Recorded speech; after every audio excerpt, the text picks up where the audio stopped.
Exactly. Yeah. See, that's how you give yourself away. But so one of the things I wanted to talk to you about too when we first scheduled this call is that, as you've already pointed out, AI itself cannot do these evil things. It just does not have the intelligence, nor does it have the wherewithal to even want to do them. But humans do. So where do we start to look at with the ethics of how we use AI? So things like facial recognition, potential for discrimination and other safety issues and those type of things. How do we manage that as humans? Do we stand up some kind of ethical committee? Like, what's your opinion on that? So I think you have to take each area separately. So I think discrimination is an area that's got to be regulated separately from privacy. Mhm. Um, uh, and self-driving cars have to be separate from that. So maybe we could just talk briefly about all three, because I think, and weapons of war are completely separate from those, but Mhm. important, and. So discrimination is really important because the way AI systems are built, they're very likely to discriminate against minorities.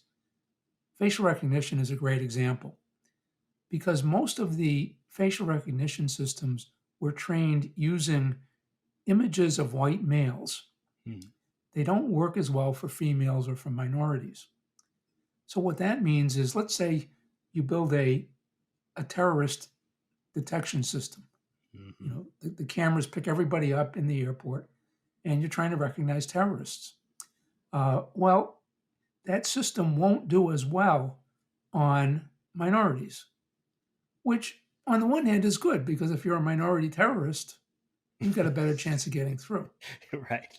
But it's bad because um, if you're just a regular citizen, there's a bigger chance that you'll be flagged as a terrorist, detained, you'll miss your flight, you'll ruin your day, or worse. And it's airports, it's law enforcement. So uh, that kind of discrimination has to be stopped, and there are ways of doing it. Um, you also see that same discrimination in AI programs that make decisions about loans or hiring decisions. Um, and so those are big issues. And then on the privacy side, um, this ability to recognize faces and analyze camera images. What they're doing in China is they're linking every single security camera in the country to a massive AI system Mhm. whose job it is to monitor people 24 by 7.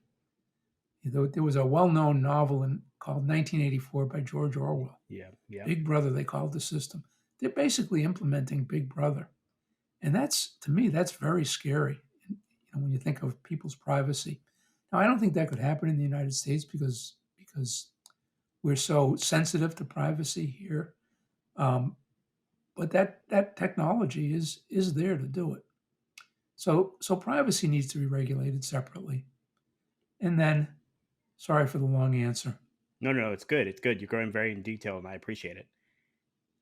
self-driving cars to me is the biggest AI issue of them all, um, because I'm very concerned that the government is going to allow companies to put a lot of self-driving cars out on the road that aren't safe, Mhm. or at least even if they're safe, they'll go so slow that they'll cause all kinds of traffic jams.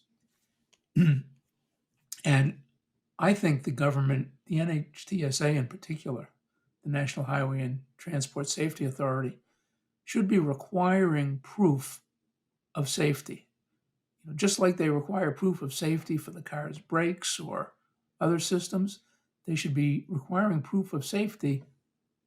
You know, before you allow a driver to take a nap or watch a movie in their car, and they're not doing it. And I'm right there with you because one of the things that I always maintain, right, and this is it makes me sound very pessimistic, but I do believe that it's true, is that humans can be very short-sighted, let's say. For in the examples you gave, and I know I read those news stories about those. Unfortunately, I do believe both of those gentlemen passed, but where they're putting on their autopilot, as they call it, in the Tesla, and they're going to sleep. where in Tesla directly says, don't do that. It says you have to be able to maintain control, and you may be required to step in at any given moment and everything like that. But I do fear that a lot of people who gain access to these technologies will use them in that way, and they put the rest of us at risk because of that. Because I think Uh, these technologies themselves, I would say that I would trust an auto driver, excuse me, an autopilot or a self-driving car more than I do a lot of people. But I live in Miami, so if you've ever driven in Miami, you'd understand why I say that, because the people here are just all over the place, and I just can't see an AI making those decisions that they make. So it makes more sense to me.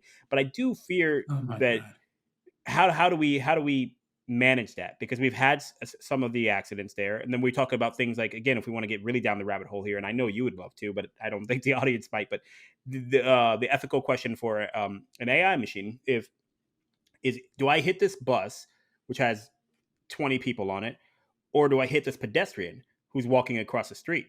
And if they're doing a calculation from an AI perspective, they're probably going to go, well, one versus many. Whereas somebody who is like a person who's driving something like that may try to take a very different decision. So these are the type of ethical questions you have to program into that. And I don't know how that all goes. And again, I won't pretend to be smart enough to understand it, but I just do worry about those type of things, you know?